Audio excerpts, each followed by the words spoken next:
dore ngiyo ibintu ukora ninjoro bikura imbaraga z'abadayimoni, maze ibintu wakoze bigatuma urara udasinziriye ukabura ibitotsi ijoro ryose. Ese uraryamaho hafi ijoro ryose ukabura ibitotsi? Benshi bakagira bati ni ugutekereza cyane, nawe ubwawe wabyuka wakitekerezaho impamvu wabuze ibitotsi ukazibura. Ni ibintu bitanu byose wabanjije gukora. Ibi bintu bikura imbaraga z'abadayimoni, maze abadayimoni bakakubuza gusinzira, ukabura ibitotsi burundu, ukabaho nk'umuntu utari businzire bukarinda bugera mu gitondo. Wanasinzira ugatangira kurota inzozi mbi wirukanka, abantu bashaka kukuyica, inzozi mbi ugatabaza cyane mu nzozi. Ho benshi muri twebwe tunisanga twavuze cyane ninjoro. Kuri uyu munsi yakugaruka ku bintu bitanu uba wakoze imbere yuko ujya kuryama cyangwa winjira mu ijoro. Ibi bintu bitanu niba ujye ubikora ugerageze ubyirinde, kuko nibyo biri gutuma ubura amahoro mu ijoro, bigatuma ubaho mu buzima bubi, bigatuma ubaho wabuze ibitotsi, bigatuma unagira indoto mbi. Ndabizi neza ko nta muntu n'umwe ku isi bitigeze bibaho. Ubushakashatsi kujyanye n'uburemu, abashakashatsi bakomeye cyane kujyanye n'ubumenyamuntu bavuga ko bino bintu bitanu iyo umuntu agerageje kubikora byangiza ubuzima bwe burundu. Ni imyitwarire itanu kandi imyitwarire ikomeye cyane. Abashakashatsi kandi kujyanye n'ubumenyamuntu bavuga ko nta muntu n'umwe ku isi utarabura ibitotsi nijoro cyangwa arote inzozi mbi, arote yirukanka. Abanyarwanda bo babishakiye inyito bavuga neza buryo ki ngo buri nzozi zose zifite igisobanuro. Yego nibyo koko, tuzagaruka no ku bisobanuro by'inzozi mbi ujya urota, maze abantu bakakubwira ko ari inzozi nziza kandi ari inzozi ushobora kuba ziri kugukura mu myuka y'abadayimoni mu buryo wowe utazi. Tugiye kugaruka ku myitwarire itanu, ibikorwa bitanu dukora mbere yuko tujya kuryama bikura imbaraga z'abadayimoni. Ibi bikorwa kandi uko bikora utabizi, ahubwo ukisanga wabikoze gusa. Imyitwarire ya mbere ni ukuzamura ibitekerezo byawe mu binyamakuru byijimye cyangwa bitandukanye. Imyitwarire ya mbere y'ubushukanyi ikunze kwitabwaho gakeya cyane ku isi, naho mu buryo busanzwe ni ukureba, gusoma cyangwa kumva ibitangazamakuru bigaragaramo umwijima. Ibi bishobora kuba byatuma ubura amahoro nijoro, ahubwo bigakura imbaraga z'abadayimoni mbere y'uko uryama. Filime zuzuye urugomo, amaseri yuzuyemo ibintu biteye ubwoba, ubusambanyi, indirimbo zuzuyemo kwiheba cyangwa kwigomeka. Ibi si bikubuza umutekano gusa, ahubwo bikura n'ubuzima bwawe mu myuka y'abadayimoni. Ni imbuto mbi, izo ni imbuto zishobora kuba zatuma umutwe wawe urara udasinziriye bitewe no kubitekerezaho. Benshi bavuga ko ngo ibyo umuntu yarebye nyuma y'uko aryama ari byo asinzira ari gutekereza.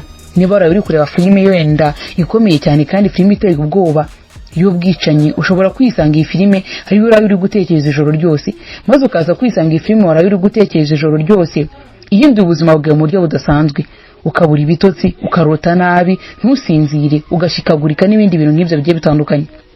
Gusinzira si uguhagarara k'umubiri gusa, ni igihe umwuka uba wambaye ubwirinzi buke. Ibitekerezo umwuka ujyana mu nzozi bikunda kwiyongera, ibitekerezo umwuka ujyana mu mubiri bikunda kwiyongera cyane mu nzozi. Umwuka wawe ubyinjizamo imbaraga, niyo mpamvu benshi bazinduka mu gahinda, ubwoba cyangwa urujijo nyuma yo gusoma cyangwa kureba ibinyamakuru bitandukanye, maze ukaza kwisanga warose nabi. Lewis yaragize ati, inzira itekanye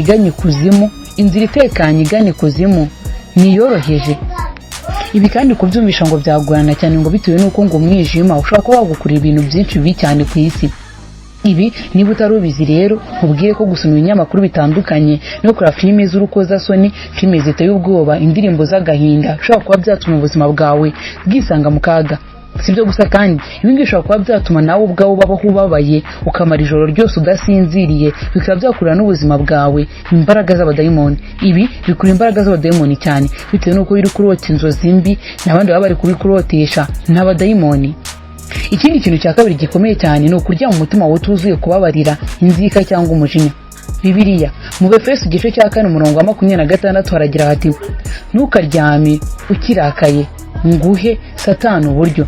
Ibi si ijambo gusa, ahubwo ibi ngibi bigaragaza buryo ki kuryama umuntu afite umutima wuzuyemo uburakari, inzika n'umujinya bishobora kuba byamugarurira ingaruka mbi, bishobora kuzatuma adasinzira neza. Umujinya n'inzika dore uko bigenda. Abanga mu bushakashatsi bigeze kubaza umuntu ati, ubigeze kurarana umujinya wumva warakariye umuntu? Ese wari uzi ko ibi ngibi bishobora kuba byakura imyuka y'abadayimoni ikaza ikakwisangamo, igafatanya cyane n'umujinya wari ufite, maze ukaza kwisanga uri mu buzima bubi cyane. Iyo uretse kutababarira, umwanzi aba naho yinjira akubwira ubunyoma. Ukeneye kwihorera, uri intama, ntibazigira bahinduka. Kuki wababariye? Ariko Yesu avuga ko kubabarira ari ishingiro y'ibintu byose kugira ngo umuntu abe mu isi kandi ayibemo neza. ibi bishobora kuba byatuma nawe ubwawe kurarana umujinya bituma ubura ibitotsi aho uri gutekereza ati yampemukiye. Reka duhere cyane ku bantu bakundana, umugore n'umugabo, umusore n'inkumi bacanye inyuma. Wabona ibitotsi uramutse umenye ko umugabo wawe yaguciye inyuma kubera ko warayiwanze kumubabarira, biza kubyuka mu gitondo, biza kurangira nijoro cyane wisanze muri ubwo buzima. Mbese biba bisa nkaho ibyo uri gukora byose hari umuntu uri kugukoresha. Ubura ibitotsi, warota ukarota nabi, ugakomeza kurota ari kukubwira nabi cyangwa ari kugutuka, ukarota uri kumusaba imbabazi akanga kuziguha, cyangwa ukarota wanze kumuha imbabazi. Ibyo byose ni ibitekerezo by'umwanzi. Undi mwitwarire wa gatatu ushobora kuba wakirinda cyangwa ikindi kintu cya gatatu ushobora kubukora kigakura imbaraga z'abadayimoni ni ugusinzira udasenze. Kuryama udasenze ni ukwinjira ku rugamba utambaye intwaro. Isengesho ry'ijoro ni umucyo gusa, ni umucyo ushobora kuba warinda ibirenge bwawe mu buryo budasanzwe. Muri Zaburi igice cya 4 umurongo wa 8 iravuga ati mu mahoro ndaryamye, mu mahoro ndaryamye ndasinziriye, kuko wowe Uwiteka wenyine ushyira ahantu hatekanye. Aha ni muri Zaburi. Iyo usinzira udasenze uvuga mu buryo butaziguye uti nshobora kwirinda. Ariko se koko ushobora kwirinda? Ubwira umubiri wawe ugahumeka neza ukirinda bukarinda bucya. Niba ujya uryama rero udasenze, iki kintu gihindure, kuko kino kintu gikurura imbaraga z'abadayimoni, ukaza kwisanga wabyuskanye mu udumbi, handi ubyuka ufite agahinda, ukabyuka wumva nta muntu ushaka kubabarira, ukabyuka ufite umushiha. Ibi byose biba byatewe nuko hari ibintu wakoze mbere y'uko usinzira. Ntucike intege ngo ndananiwe cyangwa nanijwe n'umuriro. Ishengesho rito ariko ryuzuye ukwizera rishobora kuba ryagira ingirakamaro cyane kurusha amasengesho wasenze igihe kirekire. Nshuti yanjye, ntuzongere kuryama udasenze. Ikindi kintu cya kane tujya dukora kandi gishobora kuba kitubuza amahoro mu buzima ni ugusinzira mu bwoba, kwiheba no kwiganyira. Ubwoba si amarangamutima gusa, ni umwuka. Iyo umutima wawe wuzuye ubwoba mbere yo kuryama, uba uri gutegura urubuga rw'umwijima. Mu rwa 2 rwa Timoteyo igice cya 1 umurongo wa 7 haravuga hati kuko Imana itaduha umwuka w'ubwoba, ahubwo yaduhaye imbaraga, urukundo, ubwenge bunoze. Ibi byose bigaragaza buryo ki ibingibi bishobora kuba byagufasha kugira ikintu ugeraho. Bitekereza cyane, ndabizi neza ko ibingibi kubitekereza bishobora kuba byakugora. Nujya ujya kuryama rero kugira ngo utsinde umudayimoni w'ubwoba no kumva utameze neza, ujye ubanza usenge. Bitekereza cyane bishobora kuba byaba bibi cyane. Ati nshobora kubura akazi, abana bashobora kuba babona ko batiga, ejo heza hazagenda gute? Ubutangiye umwanya n'imbaraga zbi zo gukomeza ibinyoma. Ibyo nibyo bigutera inzozi mbi z'ubwoba, ukanguka mu mwijima w'ijoro wuzuyemo kenshi agahinda n'uburyo budasanzwe. Ibibazo ufite byose ntabwo byakabaye biguvuza kuryama gusinzire. Yego nibyo koko bino bibazo birakomeye cyane, biranagukomere ku rwego nawe ntabasha gutekereza. Gusa none bino bibazo ntibikwiye kukubuza gusinzira. Ariko kandi aho kuryama mu bwoba, subira mu magambo y'Imana. Vuga Zaburi ya 91 igira ati njyamye munsi y'igitereko cy'ishobora bwose, ubwoba nibutsindwe burundu maze uryama usinziriye. Mbere y'uko ujye kuryama ujye ubanza uzirikane neza niba ko kuryamye nta bwoba ufite. Wirinde kureba filime z'urukozasoni, filime ziteye ubwoba, indirimbo z'urukozasoni ndetse n'indirimbo mbi cyane pe, kuko ziriya ndirimbo ibyo uraranye kenshi na kenshi nibyo ugurana mu nzozi. Inzozi zawe uri kuzigura cyane, maze imyuka mibi igakomeza kukuzamukiramo umunsi ku munsi uko bwije no ko bukeye. Ikindi kintu cya 5 gituma tugerwaho imbaraga z'abadayimoni mu buryo budasanzwe. Iki kintu ugiye kuryama atagikoze kiba kigoye cyane. Kuryama utita ku mwuka w'icyubahiro cyawe. Ahantu uryama ntihakenewe gusa isuku y'umubiri, ahubwo n'isuku y'umwuka.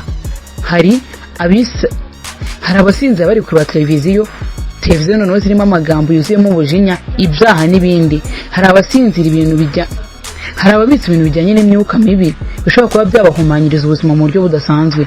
Hari n'abandi bakora ibikorwa bigiye bitandukanye. Ariko wowe nujya ujya kuryama ujye ubanza uzirikane neza ko ikintu ugiye gukora ari ikintu cya nyacyo.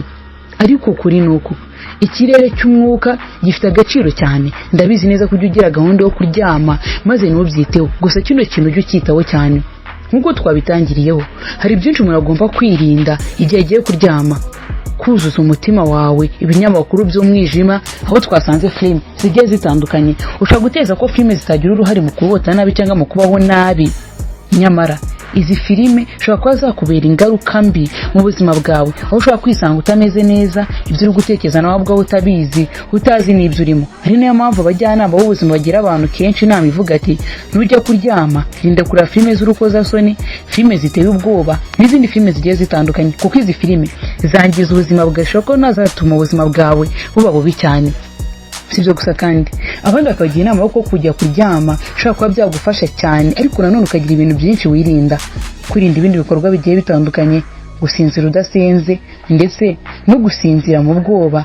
Ibi ngibi bishobora kuba byatuma ukomeza kugira ubwoba. Ndabizi neza ko kurota nabi benshi tubikora, ariko ibi byose biterwa n'ibi ngibi. Kuryama warebye filime z'urukozasoni cyangwa ibintu biteye ubwoba, wasomye ibinyamakuru biteye ubwoba, kuryama utasenze, kuryama wuzuye inzika n'umujinya udasanzwe, aho umuntu aba yakurakaje ukaryama ukirakaye. Ibi ntibishobora kuba byatuma usinzira, ahubwo uri kurota ibintu bibi bidasanzwe utifuza kurota. Gusinzira mu bwoba n'ihungabana nibyo bishobora kuba byatuma inzozi zawe ziba mbi mu buryo utabashaga gutekereza. Kuryama utabwiye Imana icyubahiro cyawe ukomeze ibyo ushaka kugeraho, nabyo bishobora kuba byatuma uhinduka ubundi wundi. Buri mwe wese afite inshingano zo kuryama, nyamara ikintu runaka amaze kugeraho. Ese kuri wowe ugiye kuryama ubanza gukora iki? Dore muri comment section. Ese koko ibi bintu bitanu byose nibyo bikubuza ibitotsi, cyangwa hari ibindi bintu bitanu bikubuza ibitotsi? Ni ikihe kintu nibagiwe? Ngo dore muri comment section umbwire nawe icyo watekerezaga. Stay safe, be blessed, love you.